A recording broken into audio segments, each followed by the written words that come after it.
نحمده ونصلي على رسوله الكريم اما بعد بسم الله الرحمن الرحيم عن عبادة بن الصامت رضي الله تعالى عنه ان النبي صلى الله تعالى عليه وآله وسلم قال اضمنوا لي ستا من انفسكم اضمن لكم الجنة اصدقوا اذا حدثتم واوفوا اذا وعدتم وادوا اذا اؤتمنتم واحفظوا فروجكم وغضوا ابصارکم وکفوا ایدیکم او کما قال علیہ الصلوۃ والسلام۔ انتہائی واجب الاحترام سامعین گرامی، ابھی جو حدیث مبارکہ میں نے آپ احباب کے سامنے عرض کی ہے، اس حدیث مبارکہ میں اللہ کے نبی علیہ الصلوۃ والسلام نے 6 چیزوں کی ضمانت ہم سے مانگ کر پھر آپ علیہ الصلوۃ والسلام نے ہمیں جنت کی گارنٹی ارشاد فرمائی ہے کہ جو بندہ 6 چیزوں کی ضمانت مجھے دے دے گا، آپ نے فرمایا کہ میں اس آدمی کو جنت کی گارنٹی دے دیتا ہوں۔ آپ علیہ الصلوۃ والسلام نے ارشاد فرمایا کہ وہ کون سی 6 چیزیں ہیں۔ ان 6 چیزوں میں سے پہلی چیز آپ نے یہ ارشاد فرمائی ہے، اصدقوا اذا حدثتم۔ آپ نے فرمایا کہ جب بھی تم کلام کرو، جب بھی بولو تو ہمیشہ سچ ہی بولو۔ اگر سچ کے اوپر پابندی کرو گے، سچ بولتے رہو گے تو اللہ تبارک و تعالیٰ کے ہاں تمہارا درجہ وہ صدیقیت کے مقام پر تم پہنچ جاؤ گے۔ اور پھر آپ نے فرمایا ایک روایت میں سیدنا ابو امامہ باہلی رضی اللہ تعالیٰ عنہ حدیث مبارکہ کے راوی ہیں، فرمایا کہ یتبع المؤمن علی الخلال کلھا الا الخیانہ والکذب او کما قال علیہ الصلوۃ والسلام۔ فرمایا کہ مومن کی طبیعت اور مومن آدمی کی فطرت میں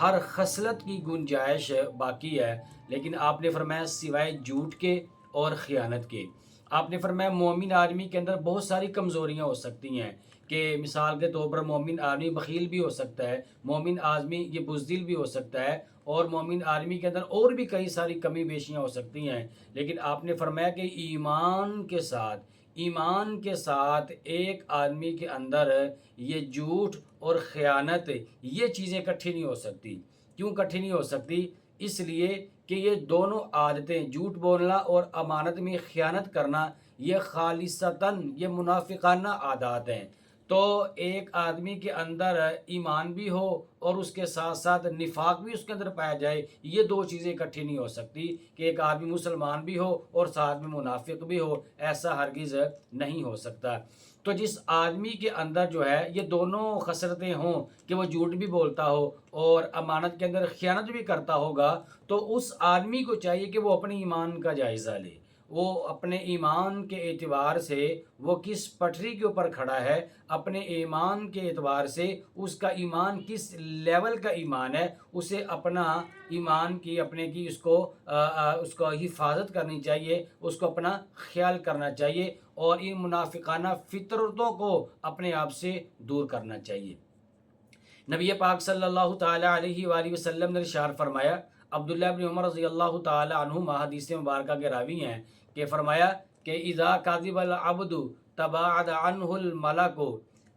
میلا من نتن ما جاء به او کما قال علیہ الصلوۃ والسلام۔ جامع ترمذی کے اندر یہ روایت موجود ہے، آپ علیہ الصلوۃ والسلام نے ارشاد فرمایا کہ جب کوئی بندہ جھوٹ بولتا ہے تو جھوٹ بولنے کی نحوست کی وجہ سے اللہ تبارک و تعالیٰ کی طرف سے جو رحمت والے فرشتے ہوتے ہیں، اس کی جھوٹ کی بدبو کی وجہ سے 1 میل تک اس آدمی سے دور چلے جاتے ہیں۔ تو دیکھیں عزیزان گرامی، اگر ہم اپنی زندگی کے اندر جھوٹ کو داخل کیے رکھیں گے، جھوٹ کو نہیں نکالیں گے اپنی زندگی سے، تو اللہ تبارک و تعالیٰ کی رحمت والے جو فرشتے ہیں وہ ہم سے دور چلے جائیں گے۔ جب اللہ کی رحمت والے فرشتے ہم سے دور چلے جائیں گے تو پھر اللہ تبارک و تعالیٰ کی رحمت خاصہ یہ کس طرح میری اور آپ کی طرف متوجہ ہو سکتی ہے۔ اسی طرح ایک اور روایت کے اندر سیدنا عبد الرحمن بن ابی قراد رضی اللہ تعالیٰ عنہ حدیث مبارکہ کے راوی ہیں۔ اس حدیث تھوڑی سی لمبی ہے، اس کا آخری والا حصہ وہ میں آپ کے سامنے عرض کرتا ہوں۔ ایک مرتبہ چلیں یوں ہوا کہ آپ علیہ الصلوۃ والسلام وضو فرما رہے تھے، آپ نے وضو فرمایا، صحابہ نے آپ کے وضو کا پانی لیا اور لینے کے بعد اپنے چہروں کے اوپر اور اپنے بدن کے اوپر آپ کا وہ مبارک پانی ملنا شروع کر دیا۔ تو آپ نے پوچھا کہ کس وجہ سے آپ لوگ یہ کرتے ہیں؟ تو صحابہ نے عرض کیا کہ آپ کے ساتھ اللہ اور اللہ کے محبوب علیہ السلام کے ساتھ محبت کی وجہ سے یہ کرتے ہیں۔ تو آپ علیہ السلام نے ارشاد فرمایا کہ تم میں سے جو شخص یہ بات جان کر خوش ہوتا ہوگا، جو چاہتا ہے کہ اللہ تبارک و تعالیٰ اور اللہ کے نبی علیہ السلام کو اپنا محبوب بنا لے، یا اللہ اور اللہ کا نبی علیہ السلام اس آدمی کو اپنا محبوب بنا لے، تو آپ علیہ السلام نے ارشاد فرمایا اس آدمی کو چاہیے کہ فَلْيَصْدُقْ حَدِيثَهُ إِذَا حَدَّثَ، آپ نے فرمایا کہ جب اس کی زبان سے کلمہ نکلے، سچ کا کلمہ نکلے، سچ کے سوا دوسرا کلمہ نہیں نکلنا چاہیے۔ پہلی چیز کی ضمانت اور گارنٹی آپ نے مانگی ہے وہ یہ آپ نے فرمایا کہ ہمیشہ سچ بولو، اور دوسری چیز آپ نے فرمایا کہ وَأَوْفُوا إِذَا وَعَدتُّمْ، کہ جب تم کسی سے وعدہ کرو کسی بھی معاملے میں اس وعدے کی پاسداری کرو، وعدے کو پورا کرو۔ اللہ پاک کا بھی حکم ہے وَأَوْفُوا بِالْعَهْدِ إِنَّ الْعَهْدَ كَانَ مَسْئُولًا، اللہ فرماتے ہیں اپنے وعدوں کو پورا کرو، ان وعدوں کے بارے میں تم سے پوچھا جائے گا۔ تو اللہ کے نبی علیہ السلام نے بھی فرمایا کہ وعدوں کو پورا کرو، اور ایک روایت میں آپ علیہ السلام نے ارشاد فرمایا کہ یہ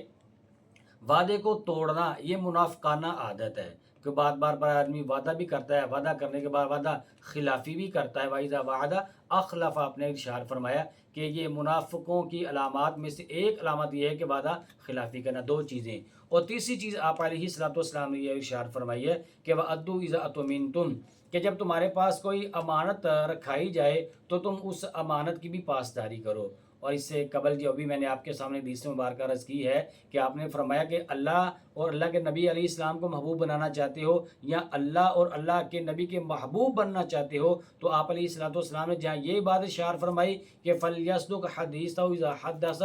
دوسرے نمبر پر آپ نے یہ بات ارشاد فرمائی کہ وَلْيُؤَدِّ أَمَانَتَهُ إِذَا اؤْتُمِنَ، کہ جب تمہارے پاس امانت رکھوائی جاتی ہے تو امانت کی پاسداری کرنا یہ تمہارے لیے ضروری ہے۔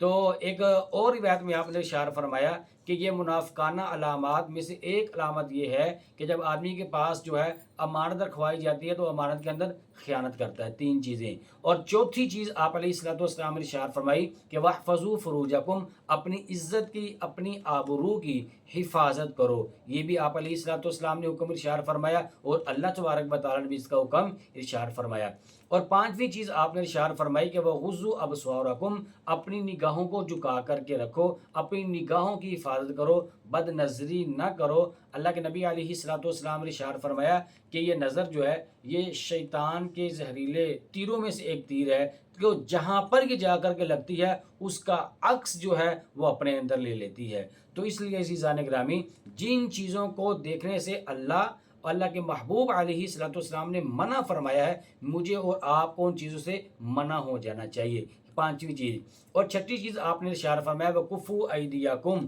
کہ اپنے ہاتھوں کو روک کر کے رکھو۔ اور ایک روایت میں آپ نے ارشاد فرمایا المسلم من سلم المسلمون من لسانہ و یدہ، آپ نے فرمایا کامل ترین مسلمان کی نشانی یہ ہے کہ اس کی زبان اور اس کے ہاتھ سے دوسرے مسلمان جو ہیں وہ محفوظ رہتے ہیں۔ تو خلاصہ اور لب لبا پوری بات کا یہی ہے، آپ علیہ السلام نے 6 چیزوں کی گارنٹی میرے اور آپ سے مانگی ہے، اور اس کے عوض، اس کے بدلے میں اللہ کے محبوب علیہ السلام نے ہمیں جنت کی ضمانت اور جنت کی گارنٹی دی ہے۔ وہ 6 چیزیں خلاصے کے طور پر، پہلی چیز آپ نے فرمایا جب بولو سچ بولو، نمبر 2 آپ نے فرمایا وعدہ خلافی نہ کرو، نمبر 3 آپ نے ارشاد فرمایا امانت کی پاسداری کرو، نمبر 4 آپ نے فرمایا اپنی عزت، اپنی آبرو کی حفاظت کرو، نمبر 5 آپ علیہ السلام نے ارشاد فرمایا اپنی نظروں کو جھکا کر کے رکھو، اور نمبر 6 آپ نے ارشاد فرمایا کہ جہاں پر ہاتھوں کو روکنے کا حکم دیا گیا ہے اپنے ہاتھوں کو روک کر رکھو۔ یہ 6 کام اگر کر لو گے تمہیں جنت کی گارنٹی ہے۔ تو دعا کریں اللہ تبارک و تعالیٰ سے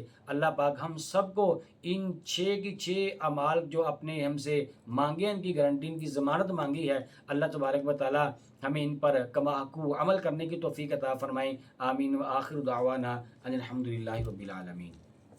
وہ راتوں کو خلوت سے معمور سجدے، وہ لمبی رکعتوں سے مسحور سجدے، وہ سجدے محافظ مددگار سجدے، غموں کے مقابل عطردار سجدے۔